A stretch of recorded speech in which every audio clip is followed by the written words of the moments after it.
Seenu and welcome back again to my YouTube channel Seenu geography classes.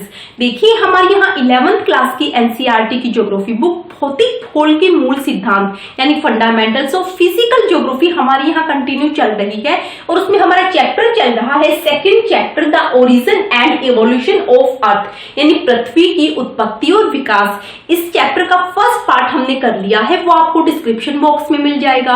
आज हम करेंगे second part. Please channel को subscribe कीजिएगा ताकि मेरे अगले वीडियो की नोटिफिकेशंस आपको मिल सके। देखिए अगर आपको बीएड की क्लासेस अटेंड करनी है तो मैंने यूट्यूब पर मेरा दूसरा चैनल है सीनू बीएड क्लासेस के नाम से, तो वहां से आप बीएड की क्लासेस अटेंड कर सकते हो। तो प्लीज इस चैनल के बारे में अपने जूनियर एंड सीनियर को बताइए ताकि वो भी बीएड की क्लासेस अटेंड कर सके। चलिए अपना टॉपिक कंटिन्यू करते हैं। देखिए इस चैप्टर में हमारा आज का टॉपिक है ओरिजिन ऑफ अर्थ। किसके बेस पर? अर्ली थ्योरी के बेस पर यानी आरंभिक सिद्धांत के आधार पर कैसे पृथ्वी की उत्पत्ति हुई। देखिए अर्ली थ्योरी क्या होता है? अर्ली थ्योरी मतलब जब इनिशियल लेवल पर थिंकर्स ने सोचना चालू किया। इनिशियल लेवल मतलब स्टार्टिंग में सबसे पहले जब किसी के माइंड में ये आया कि इस अर्थ का, जिस अर्थ पे हम रह रहे हैं, इस अर्थ की उत्पत्ति कैसे हुई, कैसे इसका ओरिजिन हुआ। देखिए जो अर्ली थ्योरी है उसको एक्सेप्टेबल नहीं माना जाता, जो हमारी साइंटिफिक जो सोसाइटी है वो इसको एक्सेप्टेबल नहीं मानती, लेकिन फिर भी इस अर्ली थ्योरी ने जो आज के थिंकर्स हैं उनका माइंड डेवलपमेंट करने में बहुत बड़ा रोल प्ले किया है, अंडरस्टैंडिंग डेवलपमेंट करने में बहुत बड़ा रोल प्ले किया है। देखिए अगर अर्ली थ्योरी के जो थिंकर्स हैं अगर वो सोचना शुरू नहीं करते तो आज जो हमारे सामने जो इससे आगे हम मॉडर्न थ्योरी पढ़ेंगे तो हमारे सामने मॉडर्न थ्योरी नहीं होती। देखिए बेशक अर्ली थ्योरी को एक्सेप्टेबल नहीं माना जाता, लेकिन जैसा भी उन्होंने सोचा कि ऐसे अर्थ बनी होगी, जैसा भी उन्होंने सोचा, तो जो आज मॉडर्न थ्योरी है, जो थिंकर्स है मॉडर्न थ्योरी के, तो उन्होंने उनकी सोच को गलत समझा। फिर उनके अपने अकॉर्डिंग एक नई सोच उन्होंने बनाई कि नहीं अर्थ का जो इवोल्यूशन है, अर्थ का जो ओरिजिन है ऐसे नहीं, ऐसे हुआ होगा, ऐसे ब्रह्मांड बना होगा। उन्होंने सोचा, उनकी सोच को उन्होंने गलत ठहराकर अपनी सोच के ऊपर किया। तो इस तरह से जो अर्ली थ्योरी है वो एक बहुत बड़ा रोल प्ले करती है अंडरस्टैंडिंग डेवलप करने में थिंकर्स की। तो देखिए जो आज की थिंकर्स है, जो आज की मॉडर्न थ्योरी है, वो इसी का परिणाम है। जब अगर अर्ली थ्योरी नहीं होती तो आज हमारे सामने मॉडर्न थ्योरी नहीं होते। मॉडर्न जो ज्योग्राफर हैं, जो थिंकर्स फिलोसोफर हैं, उन्होंने ही अर्ली थ्योरी को काटकर अपनी नई थ्योरी, नया अपना माइंड लगाया कि नहीं यूनिवर्स ऐसे नहीं, ऐसे बना होगा। तो ओरिजिन ऑफ अर्थ और अर्ली थ्योरी की ये भी मतलब एक कमी है कि अर्ली थ्योरी के जो थिंकर्स हैं उन्होंने केवल ओरिजिन ऑफ अर्थ पर मतलब कंसंट्रेट किया, केवल पृथ्वी की उत्पत्ति के बारे में सोचा। उन्होंने ये नहीं सोचा कि पृथ्वी की उत्पत्ति से पहले इस ब्रह्मांड की उत्पत्ति हुई, कि इस ब्रह्मांड का ओरिजिन हुआ होगा। लेकिन जो मॉडर्न थ्योरी है वो उन्होंने ब्रह्मांड के बारे में पहले सोचा, उसके बाद में उन्होंने देखा कि कैसे कैसे सारे प्लैनेट्स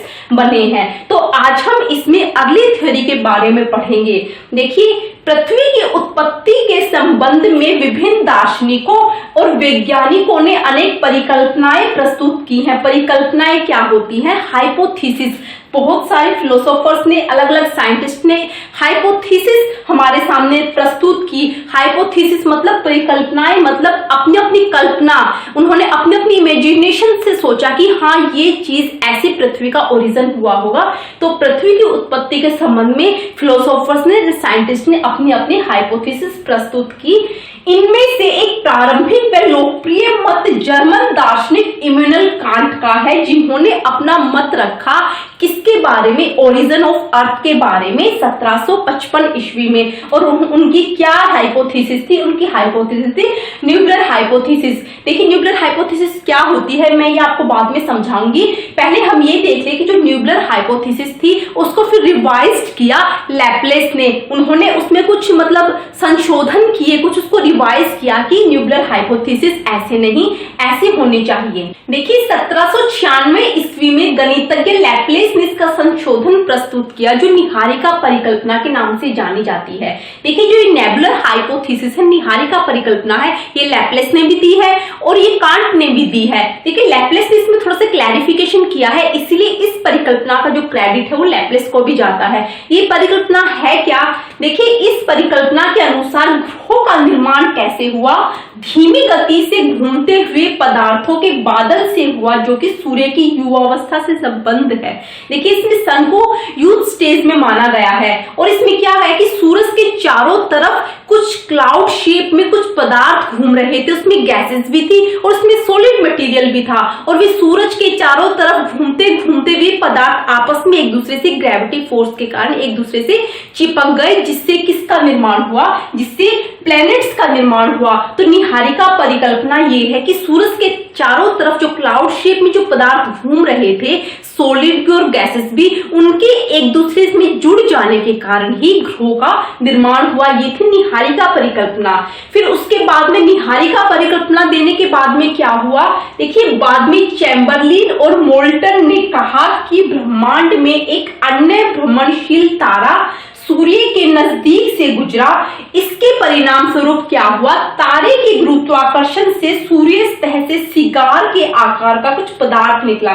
देखिए निहारिका परिकल्पना दे दी, उसके बाद दो थिंकर्स और निकलकर सामने आए, एक चैम्बरलिन और एक मोल्टन। इन्होंने क्या कहा, इन्होंने इस निहारिका परिकल्पना के बाद क्या अपना माइंड लगाया कि पृथ्वी का ओरिजिन कैसे हुआ, कि ब्रह्मांड में एक अन्य भ्रमणशील तारा सूर्य के नजदीक से गुजरा।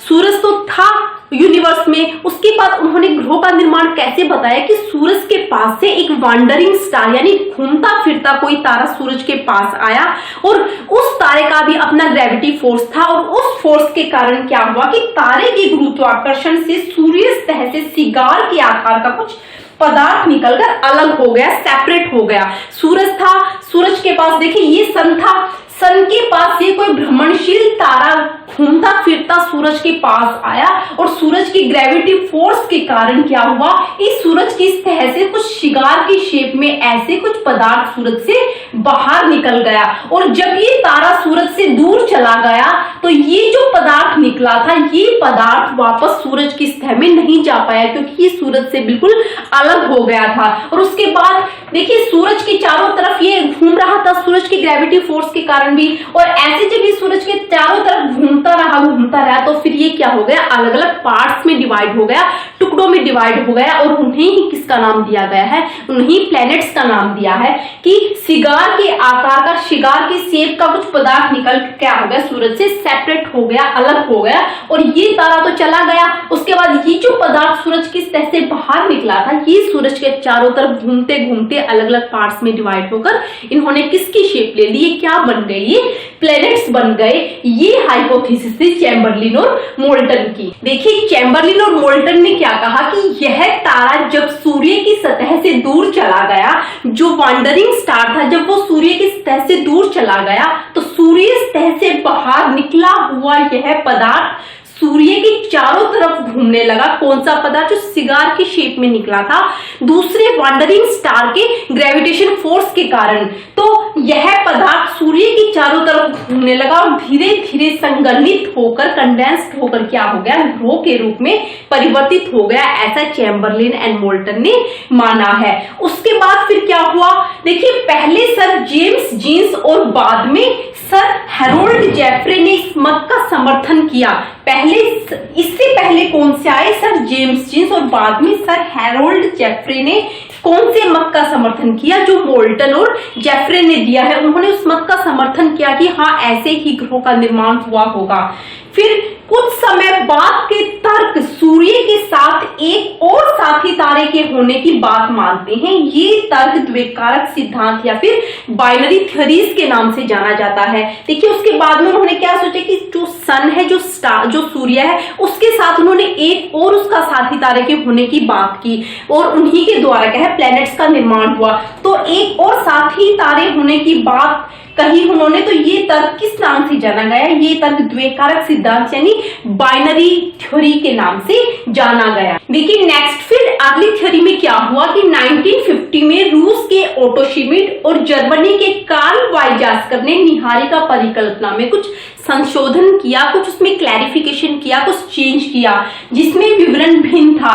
जो लैप्लेस और कार्ट ने जो नेबुलर हाइपोथेसिस दी थी, आगे चलकर इन दो थिंकर से उसमें कुछ रिवाइज किया। क्या रिवाइज किया, उनके अनुसार पृथ्वी की उत्पत्ति कैसे हुई। देखिए उनके विचार से सूर्य एक सौर निहारिका से घिरा हुआ है, बीच में सन है, उसके चारों तरफ क्या है, एक सौर निहारिका है, एक नेबुला है, जिसमें क्या हुआ कि हाइड्रोजन, जिसमें क्या क्या है उस सौर निहारिका में, हाइड्रोजन है, हीलियम है और डस्ट पार्टिकल्स हैं। इन कणों के घर्षण व टकराने से एक चपटी तस्तरी की आकृति का बादल का निर्माण हुआ। देखिए ये बीच में सन है, इसके चारों तरफ क्या है, उन्होंने एक सौर निहारिका बताई जिसके अंदर क्या है, डस्ट पार्टिकल्स हैं, हीलियम है, हाइड्रोजन है। और जब ये कण एक दूसरे से आपस में टकराए और इनका कोलिजन हुआ, इनका घर्षण हुआ, उससे किसका निर्माण हुआ, एक चपटी तस्तरी आकृति के बादल का निर्माण हुआ। देखिए चपटी तस्तरी आकृति मतलब इस शेप में एक चपटी तस्तरी की शेप की आकृति के क्लाउड का निर्माण हुआ, जिसमें हम कह सकते हैं, मान लीजिए ये सन है, यहाँ पर ये जो प्लैनेट्स हैं जो सूर्य के चारों तरफ चक्कर लगाते हैं, तो चपटी तस्तरी की आकृति के बादल का निर्माण हुआ और अभिवृद्धि यानी एक्रीशन परक्रम द्वारा ही ग्रहों का निर्माण हुआ।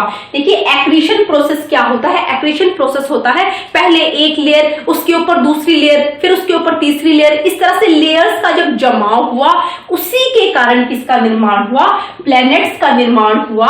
इन कणों के घर्षण और टकराने से एक चपटी तस्तरी की आकृति के बादल का निर्माण हुआ और एक्रीशन परक्रम के द्वारा यहाँ पर इन ग्रहों का, प्लैनेट्स का निर्माण हुआ, ये जो सूर्य के चारों तरफ चक्कर लगाते हैं। तो इस तरह से कार्ल वाइसजास्कर और ऑटो श्मिट ने निहारिका परिकल्पना में अपने अकॉर्डिंग कुछ संशोधन किया, उनके अनुसार ही पृथ्वी की उत्पत्ति, प्लैनेट्स की उत्पत्ति ऐसे हुई है। तो हमारी यहाँ पर जो अर्ली थ्योरी है वो कंप्लीट होती है। ये अर्ली थ्योरी आई, इसी के बेस पर मॉडर्न थ्योरी का निर्माण हुआ, मॉडर्न थ्योरी हमारे सामने आई। तो जो मॉडर्न थ्योरी है वो हम पढ़ेंगे नेक्स्ट वीडियो में। आई होप आपको ये अर्ली थ्योरी समझ में आई होगी। मिलते हैं नेक्स्ट वीडियो में मॉडर्न थ्योरी के साथ। Thanks for watching and good bye.